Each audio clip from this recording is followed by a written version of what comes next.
Hello. This is a response to State of Daniel's. He has a film where he's concerned about the philosophy of evolution. I wanted to respond. Now it's been responded to plenty of times over, but not everybody can hit every point in such a short time. So I'm going to give it a go here. But my first thing that I'd like to say though is that I do respect Daniel. That does not mean I prescribe to his religion, but he does seem to be pretty level-headed in a lot of things, even if he is a theist. So this is not meant as a disrespect to him or anybody else, but let's go ahead with the rebuttal and let's hear what he has to say. I think the biggest threat that evolution brings is its philosophy. Daniel goes on to talk about eugenics program and, of course, our favorite man to hate, Hitler. And these actions are, without a doubt, immoral. He does make heavy use of the term survival of the fittest and states that these actions were justified by the philosophy of survival of the fittest. Now, any idea or science from evolution to Christianity can be abused. We know this. We also should know that evolution is not a philosophy, it is a science. Evolution presents no moral codes or tenets from which to live, and no laws for mankind. Evolution, as any science, deals in provable facts. The term survival of the fittest is misunderstood with those unfamiliar with the theory of evolution, and let me explain. Survival of the fittest is a phrase that originated in evolutionary theory as an alternative but less accurate way of describing the mechanisms of natural selection. It is more commonly used today in other contexts to refer to supposed greater probability that fit as opposed to unfit individuals will survive some test. A better way is to state it as a survival of the most fitted, i.e., the members of a species most fitted to the environment in which they live have a better chance of reproduction and passing on their own genes. Now, let me say that again. I needed to put in an extra phrase here. In evolutionary theory, or biological theory, a better way to state it as a survival of the most fitted, as in the members of a species most fitted to the environment in which they live have the better chance of reproduction and passing on their own genes. The term survival of the fittest did not appear until Darwin's fifth edition of On the Origin of the Species. The first four editions had no such phrase. The term was actually taken from an economic book by Herbert Spencer in which he wrote, "This survival of the fittest, which I have here sought to express in mechanical terms, is that which Mr. Darwin has called natural selection, or the preservation of favored races in the struggle for life." In connection with cutthroat world of economics, especially in the age of unregulated corruption and monopolies, this has led to the idea that survival of the fittest means survival of the strongest. In other words, might makes right, or the strong survive at the expense of the weak. In terms of biology, this is completely incorrect. As stated, survival of the fittest, when used in the theories of evolution and biology, refers to that species that is most fit for its environment. Another loose way to express this idea is survival of the most adaptable. Consider Tyrannosaurus rex.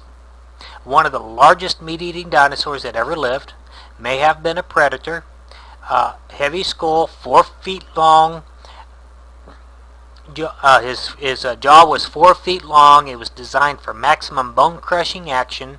The entire beast was 40 feet long, stood 15 to 20 feet tall. It had strong thighs and long, powerful tail for quick movement.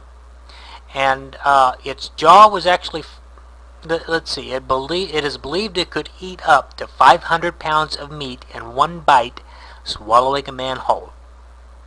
Now, this beast is incredibly more powerful than our prehistoric ancestors. Now, after the Yucatan Peninsula incident, the meteor crash, it died out, and we didn't. Or should I say our ancestors didn't. And we didn't survive, and it died because we were more powerful, but it was unable to to adapt to the change in the environment, and our ancestors were. So we were more fit for our environment than our ancestors were. So as you can see, it has absolutely nothing to do with who is the strongest. It is who is the most fit for their environment. It is who is most able to adapt to their environment. Had Tyrannosaurus rex not died out, perhaps it would have been today, the most dominant species on the planet. Perhaps we would have never had the opportunity to evolve into the full-fledged Homo sapiens, human beings, that we are today, because Tyrannosaurus rex would have ate us all. So, in conclusion, evolution is not a philosophy, though any philosophy, religion, science, or idea can be abused. If evolution was, in fact, a philosophy or a set of moral standards, then we, being concerned with our own species' survival, would find mass extermination of our own kind abhorrent. But since evolution is not a philosophy, we are human beings who are able to empathize with the suffering of others, and as human beings we can clearly see that the great pain and brutality inflicted by the Nazis was clearly immoral. As healthy morality is based on the value of human life, the diversity of human life, to refrain from doing our neighbors harm, and basic human rights, it is only the disturbed in our society who would prescribe to eugenics programs as moral actions. It is only the most disturbed within our society who would actually prescribe to the idea that might makes right and the strong survive at the expense of the weak, or that I lost my train of thought. You get my idea. Now, Daniel further stated concerns about animal rights and the possibility of animal rights having equal rights to humans. Well, these movements already exist, but they are not based on a non-existent philosophy of evolution, but instead is again based on our ability to empathize with other living creatures and our belief that other living creatures are valuable. That is not a bad thing. If our morality was based on a moral code of survival of the fittest or survival of the strongest, then that base morality would stipulate that because we are more powerful, we have the right to exist and they do not.